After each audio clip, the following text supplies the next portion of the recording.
Assalamualaikum warahmatullahi wabarakatuh. Wah, semangat sekali jawabnya.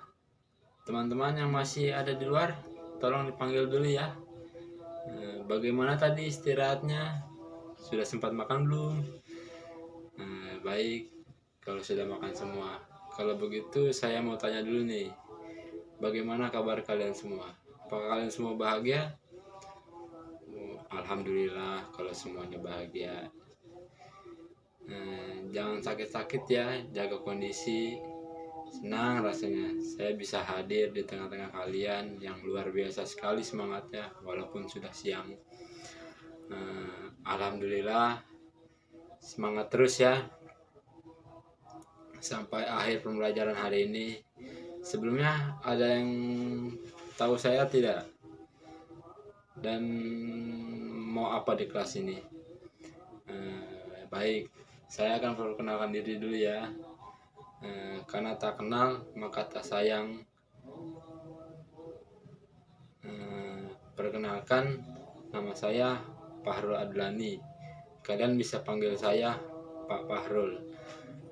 Di sini saya mahasiswa bimbingan dan konseling Universitas Indraprasta PGRI Jakarta yang kebetulan sedang mengadakan praktek di sekolah kalian dan tepatnya di kelas kalian. Rumah saya di Cibinong, Bogor. Salam kenal semuanya. Ada yang rumah di daerah Cibinong sama dengan saya? Wah, jangan lupa mampir ke tempat saya ya habis dari sini. Sudah. Nanti kalian semua mainnya ke rumah saya. Rumah saya selalu terbuka kok untuk kalian. Bagaimana tidak? Bagaimana bahagia tidak bertemu dengan saya?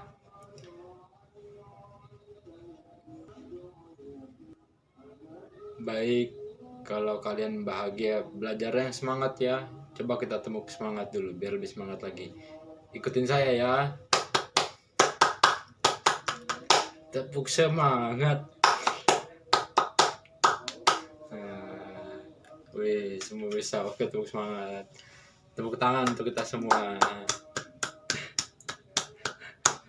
Baik, sekarang saya memberikan salah satu layanan yang ada dalam BK. Tujuannya agar kalian mendapat informasi baru melalui pelayanan ini dan dapat menerapkannya di kehidupan sehari-hari. Sudah pada tahu kan apa itu BK? Jadi BK ini adalah singkatan dari bimbingan dan konseling yang bertujuan membantu siswa dalam mengentaskan masalah dan mengembangkan potensi diri siswa. Layanan yang akan saya sampaikan pada kesempatan kali ini adalah layanan informasi. Layanan informasi merupakan salah satu layanan BK yang bertujuan memberikan informasi kepada siswa untuk memberi pemahaman yang nantinya bisa kalian gunakan baik di kehidupan sekarang maupun di kehidupan yang akan datang sebagai usaha pencegahan dan usaha memecahkan masalah. Topik yang akan saya sampaikan ini terkait dengan gaya hidup sehat, karena banyak yang merupakan gaya hidup sehat sehingga mudah sekali sakit. Menurut kalian sakit enak tidak?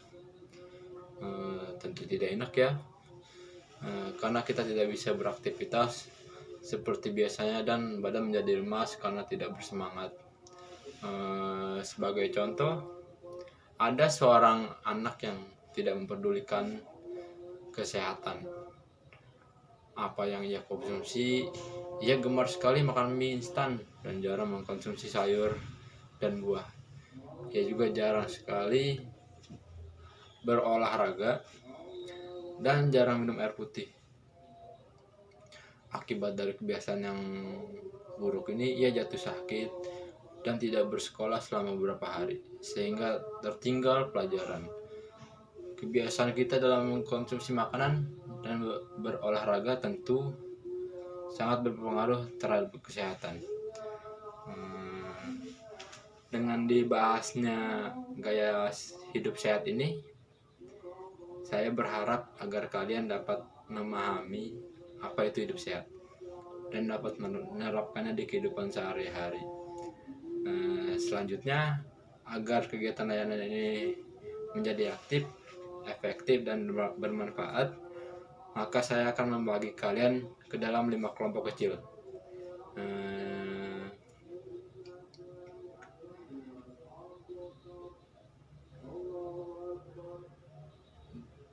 Di mana pembagiannya sesuai dengan nomor absen 1 sampai 5, 6 sampai 10, begitu seterusnya. Masing-masing kelompok menunjukkan satu perwakilan untuk mengambil topik yang akan dibahas oleh setiap kelompok. Setelah mendapat topik bahasan, silakan didiskusikan dan dipresentasikan di depan kelas secara berkelompok dan membuka sesi tanya jawab sebanyak 2 pertanyaan dan langsung menjawabnya. Setelah semua kelompok maju mempresentasikan, terakhir saya memberikan kesimpulan dari semua kelompok yang maju. Jadi saya harap semua dapat bekerja sama dengan baik dan tidak ada yang ikut diskusi. Ketika kelompok lain sedang presentasi, kelompok pendengar diharapkan tidak mengobrol dan tidak memberikan tanggapan apapun.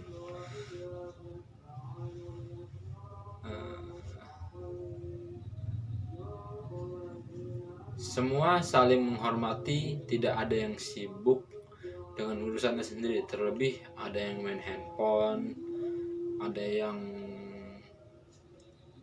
tidak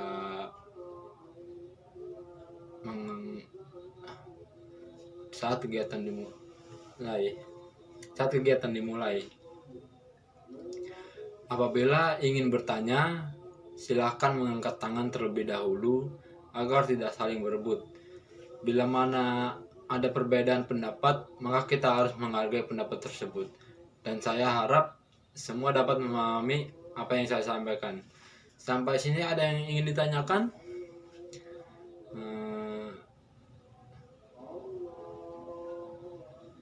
Ada yang masih bingung? Silakan ditanyakan, tidak apa-apa.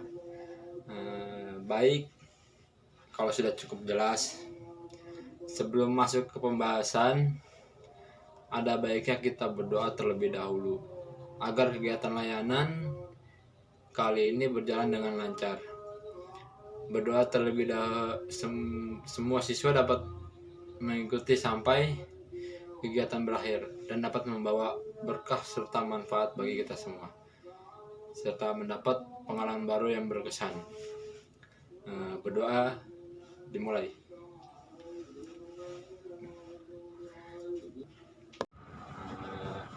Baik, kita akan langsung masuk ke materi. Apa itu gaya hidup sehat?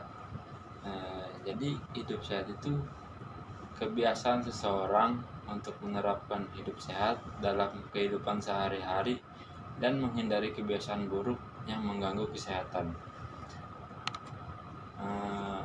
Akibat yang ditimbulkan jika kita tidak menerapkan gaya hidup sehat, kita menderita berbagai penyakit seperti penyakit jantung, tekanan darah tinggi, stroke, diabetes, dan radang sendi. Gaya hidup sehat itu seperti apa?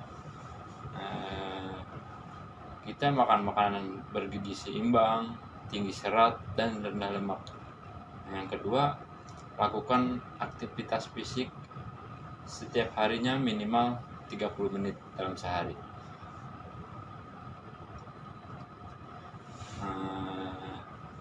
Makanan bergizi seimbang, tinggi serat, dan rendah lemak. Apa itu makanan tinggi serat?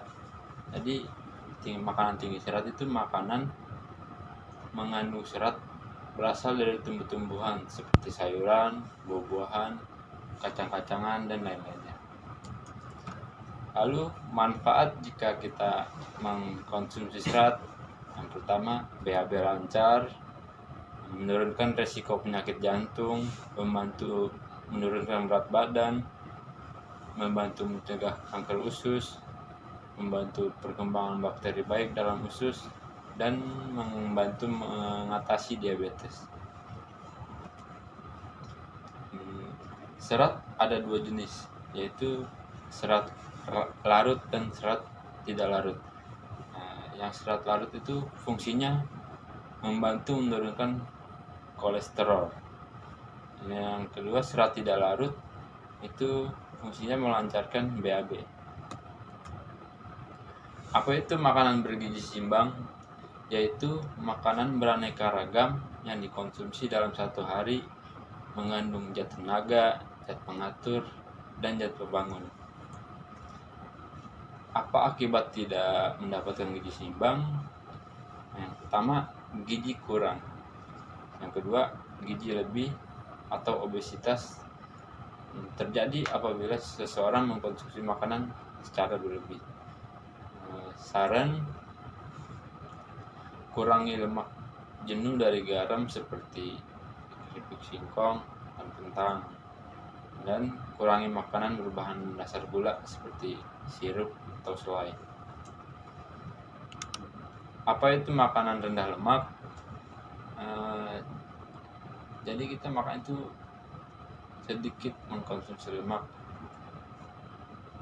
Yang kedua, ubah cara memasak bahan makanan dari menggoreng menjadi dibakar atau dikukus. Ada 3 jenis aktivitas fisik yang dapat dilakukan. Yang pertama untuk ketahanan, endurance. Untuk ketahanan yang untuk membantu jantung, paru, otot, dan sirkulasi darah sehat dan kita lebih bertenaga. Contohnya dengan kita berjalan kaki, berenang, atau lari ringan.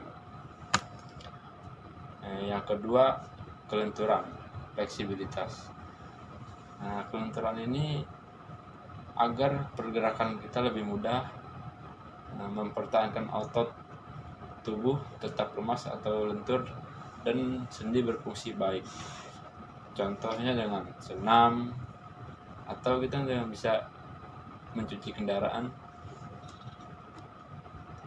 Yang ketiga, kekuatan, strength.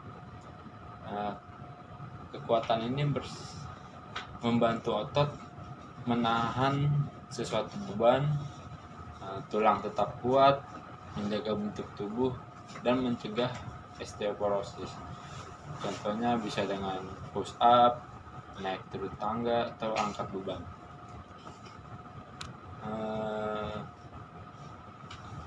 Kata kuncinya sih sebenarnya supaya kita sehat, jalankan hidup sehat secara rutin dengan makanan bergizi seimbang, tinggi serat dan rendah lemak, dan melakukan aktivitas fisik setiap hari, dan lakukan dari diri sendiri dan mulai sekarang juga. Terima kasih. Assalamualaikum warahmatullahi wabarakatuh.